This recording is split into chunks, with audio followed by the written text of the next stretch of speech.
Shalom, selamat pagi saudara-saudariku yang dikasihi Yesus Kristus Sang Putra Allah. Kita bertemu lagi dalam Renungan Pagi yang dibawakan oleh Pendeta Trison Ginting dengan tema khas Bersama Allah di Waktu Fajar. Semoga firman Allah bersama Anda sepanjang hari. Shalom saudaraku, selamat pagi. Renungan kita pada saat ini Jumat 5 Agustus 2022 dengan judul Kami Merasa Malu. Ayatnya di dalam Yeremia 3 ayat 25. Maka biarlah kita berbaring dengan perasaan malu dan biarlah noda kita menyelimuti kita, sebab kita telah berdosa kepada Tuhan Allah kita, yakni kita dan nenek moyang kita dari masa muda kita sampai hari ini, dan kita tidak mendengarkan suara Tuhan Allah kita. Tanpa pertobatan dan pembaruan yang sejati, maka pengakuannya tidak akan diterima Allah. Harus ada perubahan yang pasti di dalam kehidupan. Segala sesuatu yang sifatnya menentang Allah haruslah dibuang. Inilah hasil yang murni dari penyesalan kita akan dosa itu. Pekerjaan yang hendak kita lakukan amat jelas dipaparkan di hadapan kita. Basuhlah, bersihkanlah dirimu.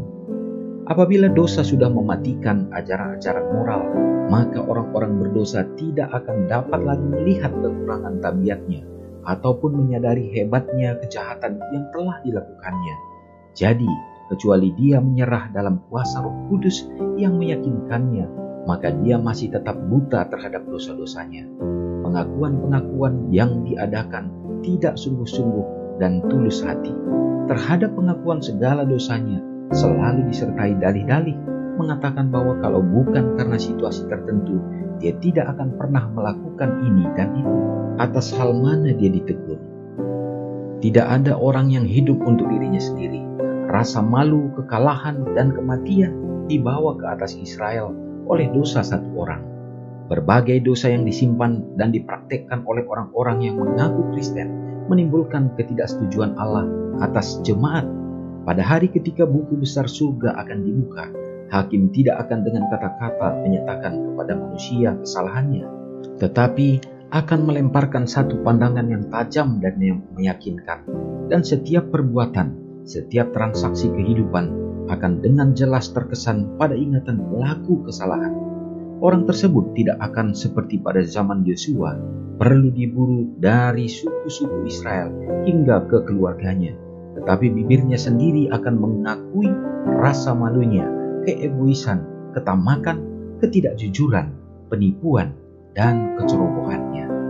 Saudara yang kekasih dalam nama Tuhan, semoga perenungan ini memberikan satu penekanan yang penting bagi kita, bahwa akan tiba saatnya di akhir zaman nanti, pada saat Yesus akan datang, di masa penghakiman akan berakhir, maka umat-umat Tuhan akan mendapatkan pengadilan, dan bahkan juga orang-orang yang jahat akan mengakui segala kejahatan, segala keegoisan, kesombongan, kecerobohan diri yang membuat mereka akan jatuh di dalam kebinasaan. Kenapa itu terjadi? Inilah yang perlu kita sadari sekarang ini. Dimulaikan dari hal-hal yang kecil yang kita biarkan menjadi satu dosa yang terkadang kita anggap tidak dosa lagi.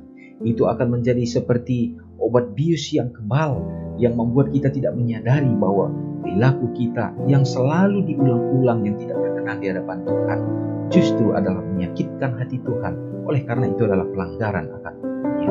Semoga ini menjadi pelajaran bagi kita untuk tidak larut dalam kesalahan-kesalahan yang sama, dan biarlah kita akan berbalik dan bertobat. Mari kita sama-sama berdoa. Bapa yang bertahta dalam kerajaan surga, terpujilah Engkau ya Tuhan.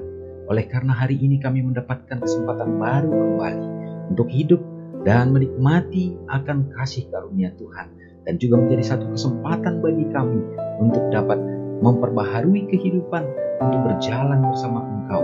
Dan biarlah ya Bapa, pertolongan kuasa Roh Kudus menjadi bagian kami. Terima kasih untuk perenungan yang menjadi satu kekuatan bagi kami juga ya Bapa, supaya kami merasa malu terhadap dosa-dosa, pelanggaran-pelanggaran yang kami lakukan. Bahkan terkadang ya Tuhan, itu tidak terlihat seperti dosa lagi, dan itu menjadi kebal di dalam diri kami. Ingatkanlah dengan kuasa Roh Kudus-Mu, dan kami melangkah untuk meninggalkannya Bapa. Terima kasih Tuhan. Hari ini biarlah kami berjalan sepenuhnya dalam kebenaran dan kasih-Mu. Memberkati umat-umat Tuhan bila mana akan keluar rumah dalam melakukan segenap kegiatan, aktivitas, dan pelayanan. Berikanlah keselamatan dalam perjalanan-perjalanan. Dalam pekerjaan, Engkau akan memberikan keberhasilan sehingga kebutuhan akan selalu terpenuhi. Memberkati anak-anak, orang-orang muda dalam kehidupan mereka. Biarlah tantangan yang diperhadapkan setan bagi mereka di akhir zaman ini, melalui kuasa Tuhan, mereka tetap mampu untuk berdiri menjadi saksi-saksi kebenaran. Bagi mereka yang membutuhkan pekerjaan, ya Bapa, kami berharap Engkau akan menunjukkan pekerjaan yang terbaik, sehingga pekerjaan itu juga membuat mereka juga tetap bisa beribadah kepada Tuhan. Bapa yang berada di dalam keadaan letih, lesu, dan berbeban berat, kami percaya dengan firman-Mu bahwa bila mana datang kepadamu dan menyerahkannya, maka Engkau akan memikul dan Engkau akan memberikan kelegaan. Semoga pertolongan ini menjadi bagian umat-umat. Hamba-Mu berdoa khusus bagi umat Tuhan yang bersuka cita pada hari ini dalam merayakan berkat-berkat khusus dalam hidup mereka, baik juga yang berulang tahun. Karuniakanlah kiranya Bapa berkat sukacita, kedamaian, dan juga umur yang panjang, serta iman mereka diteguhkan. Semoga berkat yang sama kami dapat nikmati di sepanjang hari ini. Ampuni kami Bapa, doa ini hamba-Mu serahkan di dalam nama Yesus yang sudah menyelamatkan kami. Amin. Selamat pagi, Tuhan Yesus memberkati. Ingatlah Matius 5 ayat 13-16. Biarlah kamu menjadi garam yang mengasinkan dan terang yang menyinari kehidupan orang lain. Jangan lupa subscribe, like, dan share ke seluruh dunia.